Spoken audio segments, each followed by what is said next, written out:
आं सासे बिमा सिबियारि बिमाया खांनाय बिमानिसाय देरसिन फिसा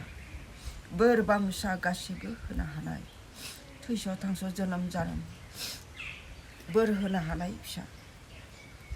दाबाव गोजानाव थायोब्लाबो दाबाव नोंनि साननाय गासैबो जाफुङा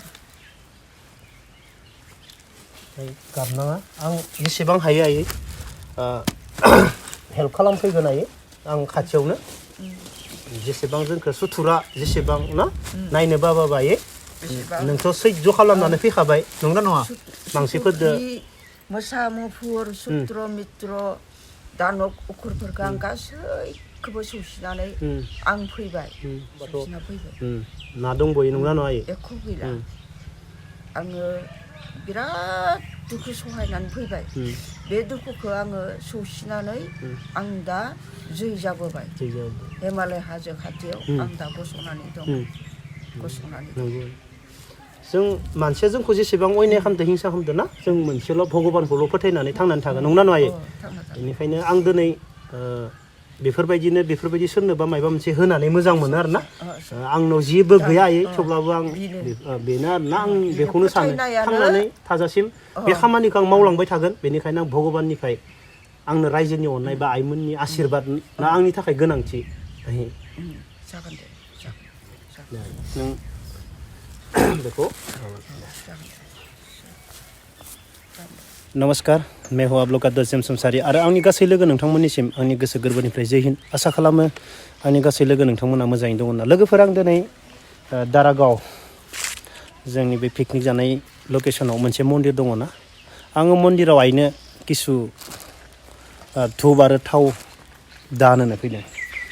मानो होनोब्ला बे दारागावआव माने ओरैबायदि जेबोआनो गैयामोन बै समावनो बेयाव बे आइया माने दौदिनि माने बै समाव माने दौदिनि माने जाखांनानै गोबां मानसिफोरखौ नायोमोन बेनि न'आ गुबुन जायगायावमोन बे आइया बेयाव थाफैनानै बे हाजो सेराव थाफैनानै बेफोरबायदि बेनिफ्राय आं बै समावनो बे आइनियाव फैयोमोन आरोना आङो माने फोथायनाय दंमोन बेनिफ्राय बे आइजों गोबां नायजायोमोन उन्दै समावनो क्लास 8, 9 बै समाव ओमफ्राय जोंनि न'खराबो बै समाव गोबां प्रब्लेमाव दंमोन ओमफ्राय बे आइया जोंखौ नायोमोन ओमफ्राय आं दिनै दारागावआव पिकनिक जानोसो फैयो नंगौना नङा अब्ला बे आइया बेयावनो दङ दिनै नंगौना नङा बेखौ आं गोसोखांनानै माने आइनो जाहाथे आइया मन्दिराव साथि सावनाय मा सावनाय बेफोरबायदि धुप नंगौना नङा जोबोर खस्थ' जायो थावनि प्रब्लेम जायो बेनिखायनो आंनो माने जेसेबां हायो माने आइखौ आङो मदद खालामनो होननानै फैदों आरो बे मददआ लोगोफोर आं हारसिंनि नङा आङो दिनै जेसेबां मानसिफोरखौ मदद खालामगासिनो दङ बै मददआ गासैबो नोंसोर आंखौ मदद खालामदों नाथाय आङो अन ग्राउन्ड खामानि मावदों बेनिखायनो आङो बुङो सानफ्रोमबो नोंसोर आंखौ जेसेबांनो मदद खालामगोन आङो अन ग्राउन्ड खामानि मावगोन आं रेस्ट लाया आं न'आव फैनानै सानसेबो रेस्ट लानाय जानाय नङा आं आरो दा गोबां खामानि मावनो दंबायो आंनि गासै लोगो नोंथांमोन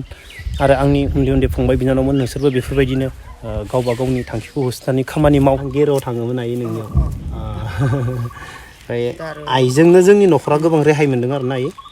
ओमफ्राय आं गोबां रेहाय मोनदों ओमफ्राय रेहाय मोनना जेब्ला आइया बेयाव फैबाय बे दारागावआव जेबोआनो गैयामोन बै समाव न'आनो गैयामोन हाग्रा बंग्रामोन ओमफ्राय थेवब्लाबो आइया बे पाहार सेराव ओरैबायदि बेबो भगबानखौ फोथायनानैनो आइया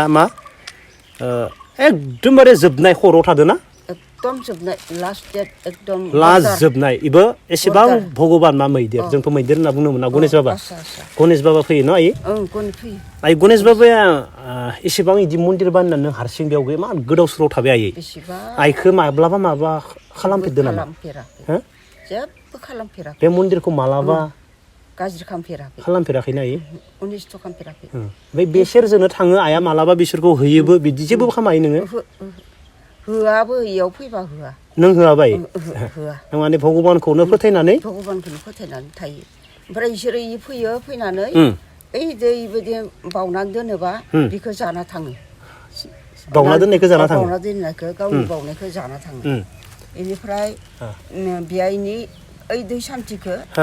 सान्थिखौ गावगाय फैनानै लोंनानै थाङो दै सान्थिखौबो लोंबायो दै सान्थिखौबो लोंबावो जेबो खालामा ओमफ्राय गामिथिं थांनानैथ' माइ जाहैयो बायदिसिना खालामो ना गोजानाव थांनानै सोरबा गामि भितराव हाबनानै न' सिफायो मायबा मायबि खालामो अनिष्ट' खालामो अनिष्ट' खालामो थेवब्लाबो इखो जेबो खालामा मानो होनबा एक्चुअलि जों भगबानखौथ' नुनो थाङा खिन्थु जों बे गणेश बाबाखौबो भगबान होननानै जोङो भगबान होननानै फुजियो माने फुजिजायो ना फुजिजायो बे जों रायलायनाय माबा माबि बेफोरखौबो मोनथिजोबो होनना बुङो ना मोनथिजोबो ना मोनथिजोबो सोर मा बुंदो सोर मा बुङा न' सिङाव थानानै रायखुमाबाबो इ फैथारगोन ना जाय रायो बिनि न'आव थांनानै सिफायगोन बिदि खालामो आरो दा आइ नों बै समाव बेखौ नोंनाव गिनाय होननाय फैयामोन नामा आइ नों बे जंगलाव इमान नों मन्दिर खालामनानै हारसिं न' लुना थाबाय बै माने जुद जुनार नों गिखायामोन बेफोरखौ गासैखौबो गिया आरो सुत्र मित्रखौबो आङो जेबो गिया मोदाय दावदायखौबो गिया खालि इसोर भगबानखौल' फोथायनाय इसोरखौल' फोथायनाय बेफोरखौ जेबो साननायबो फैया गियाबो सुथुरखौबो गिया आं थारमाने ओरैबायदि आरो बिखा फोदारनानै नङा बेयाव आसरित ना बे समाव जेबोआनो गैयामोन नों बेयाव मन्दिर खालामनानै नों हारसिं थाना दिनै बुरिलायलांबाय आं साख्रि मोननायानो 10 बोसोर जालांबाय होमबा बेसेबां बोसोर थाखो नों बेयाव बहुत बोसोर जाबाय बिराद बोसोर जाबाय बे अरन रायजो अरन हाग्रामोन जेबो गैया साइकेलजोंबो फैनो हाया बे समाव साइकेलाव गाखोबा ओरै लामा फिसा फिसामोन आं फैबा जों फैयोमोन ना बेयाव फुजा होनो जोंहा न'खरानो फैयोमोन आयै न'खरानो फैयोमोन जोंहा गासिबो न'खरानो बेयाव फैयोमोन ना सब पाब्लिक माखासे एखेबारे बेसेबा बुरजा फैयोमोन बिदिमोन सोरबा नोंनो इदि मन्दिर मोजां होनो अनसुंथाइ होदो दा होननायदो होआखै रावबो होआखैना जों माने निजा ओरैनो खांनानै बानायदो बे दारागाव हादाननि मानसिफोरा गासैबो फोथायजोबो ना बेखौ नोंनि जितु बेखौ गायसनग्रोबाय दिनै नोंनो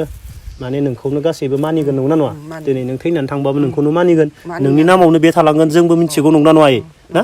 बिदिनो साथि सावनाय मा धुप बेफोरबायदि थावफोरनि आंखाल जायो नामा जायोना आंखाल जायोना होमबा आं दा आंहा मोनसे इउटुब दोङो बेफोर फैसा जितु आं नोंनो होदो बे आंनि हारसिंनि फैसा नङा आंनि गासै इउटुब नायगिरि बिसोरनिफ्राय आं मायबा मोनसे मोनो मोनोब्ला बिसोर जोंनि गासै बर' रायजोनि फिसाफोरनि नामावनो नंगौना नङा जेनेबा आंनि नामा प्रकाश आंनि नामा आंनि नामजों लोगोसे आंनि गासै लोगोफोरनि नामावबो नंगौना नङा गासै बर' फिसाफोरनाव बे धुपफोरखौ आरो बे थावखौसो आरो आं फैबावगोन आयै आं नोंनो जेसेबां हायो बे मन्दिरनि नामाव भगबाननि नामाव आं आयै नोंनो बेफोरबायदिनो जेब्ला फैयो आं नोंनो धुप थाव जेनेबा बेफोरबायदि जोंनोथ' धुप थावनिनो बांसिन गोनांथि नंगौना नङा मन्दिराव थावआनो गोनांथि होमबा आं दिनै आयै आं नोंनो बारा होनो हायाखै ओमफ्राय धुप दोङो नै 2 बान्दोल आयै नों बेखौनो माबा आजावनानै लाथ' आं हाजासे आयै नोंखौ बे मन्दिरनि नामाव हेल्प खालामबाय थागोन दा बे हमनानै बिराद दुखुखौ लानानै आं सहायबोदों